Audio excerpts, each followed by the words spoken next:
බත්තරමුල්ල රණවිරු ස්මාරකයේ අසල ඔබතුමා ඇයි බිම ඇදගෙන වැටුනේ? මං ඇදගෙන වැටුනේ රණවිරු ස්මාරකයේ අභියස. එතන ඇදගෙන වැටුනට කිසිම ප්‍රශ්නයක් නැහැ. ඇත්ත සම්පූර්ණ ඇත්ත. ආණ්ඩුව ඇදගෙන වැටලා තින්නේ IMF එක අභියස. මුල්‍ය අරමුදල අභියස.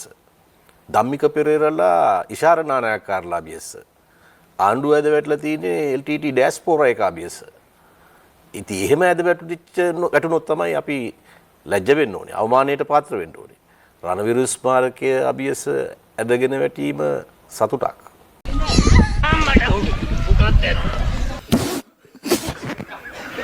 සමහරු කියනවා විමල් විරංශ මහත්මයා එතන ඇදගෙන වැටුණා නෙමෙයි ඔබ මේ බොරු රංගපෑමක් කරා කියලා මේ විමල් නාට්‍යයක් රංගපානවා කියලා. ඇත්තට මොකක්ද උනේ එතන? මගේ දේශපාලනේ කවදාකවත් මම රංගපාලා නැහැ. Hold up. Wait a minute. මගේ දේශපාලනේ කවදාකවත් මම රංගපාලා නැහැ. මගේ දේශපාලනේ කවදාකවත් මම රංගපාලා නැහැ.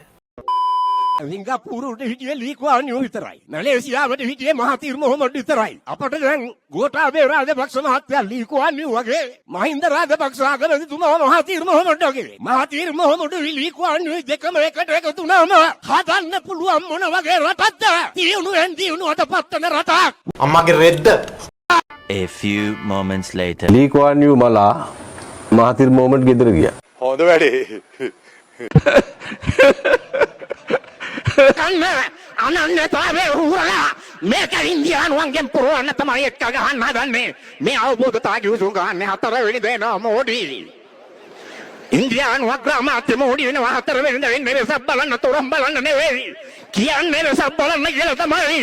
එන්නේ මේ රට පාවල දෙන ඊළඟ කිවිසුන් ටිකට අස්සන ගහගෙන යන්න.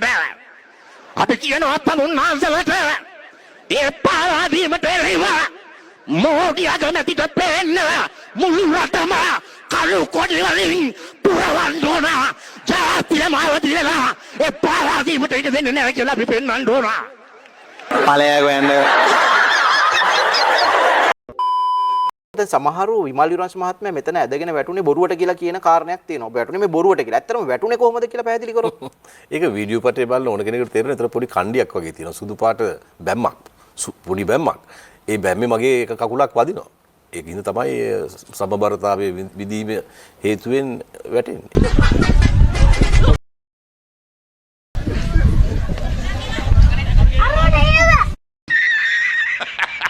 ඔබගේ මූණ බිම වදිනවද? නෑ.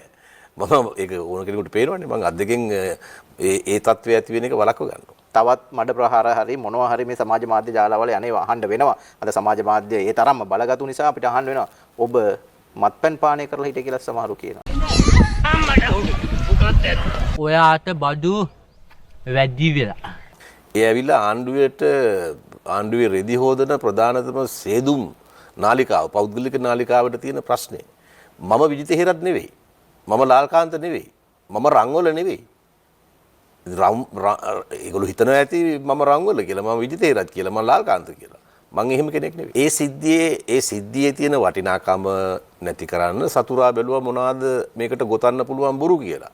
ඒකට ඉතින් ඔය වගේ ප්‍රබන්ධයක් නිර්මාණය කරනවා. විමල් විරංශ මහත්තයා ඇයි අර පොලිසියෙන් බාධා කරලා යන්න එපා කියනවා. ඔබ පොලිසිය මග ඇරලා අපිට පේනවා ඔබ දුවගෙන කොහොම හරි රණවිරු ස්මාරකේ ගාවට යන්නමයි හදන්නේ.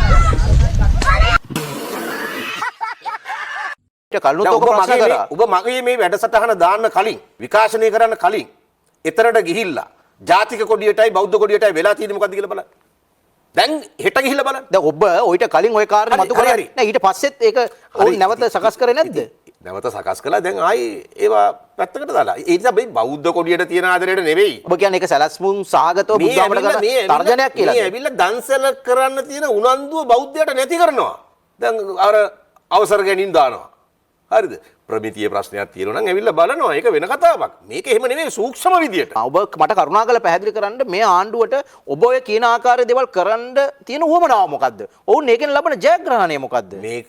මේක අභ්‍යන්තරිකව මේ නිරාගමික යයි කියා ගන්න එහෙත් බෞද්ධ කියන පද්ධතිය කෙරෙහි වෛරසහගත ආකල්පයකින් බලන කණ්ඩායමක් මේකේ මූලිකව ඉන්නේ.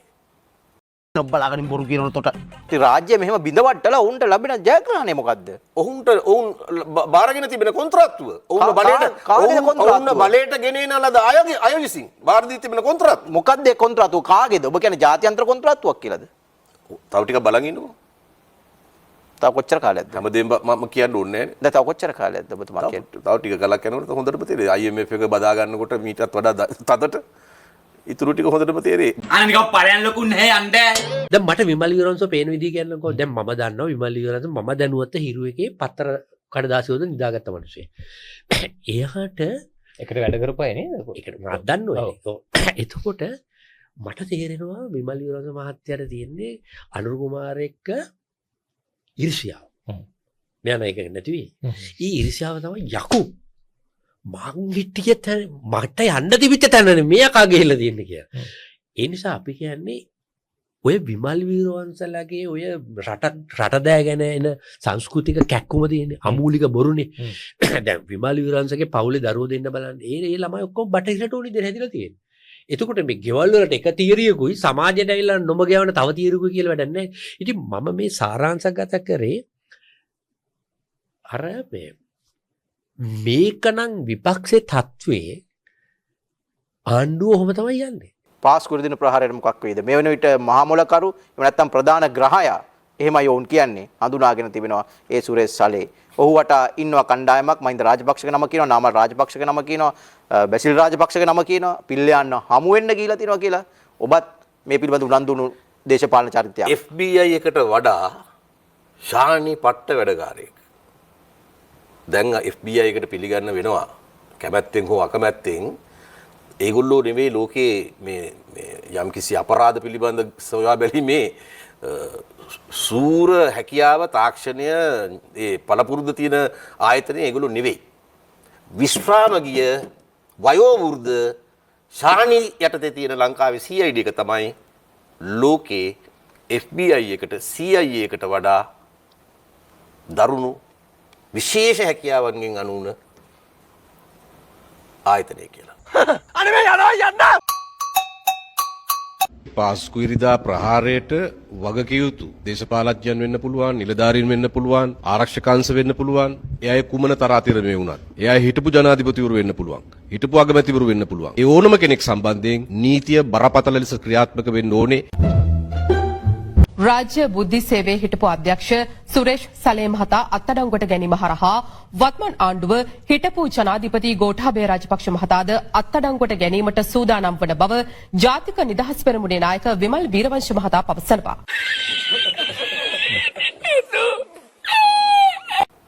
ඒක පිළිගන්නේ කියලා ඔය කියන්නේ. අර දිලීප පීරිස් කියන මේ නීතිපති මොකද්ද නීතිපති දෙපාර්තමේන්තුවේ නීතිපති වෙන්න හීන දකින. ඒ වෙනුවෙන් ඕන කසල කටයුත්තකට කරගහන. ඉතින් මේ පුද්ගලයාට තියෙනවා ඒ අරමුණ ඒ බලාපොරොත්තු ඒ අය එක කරනවා.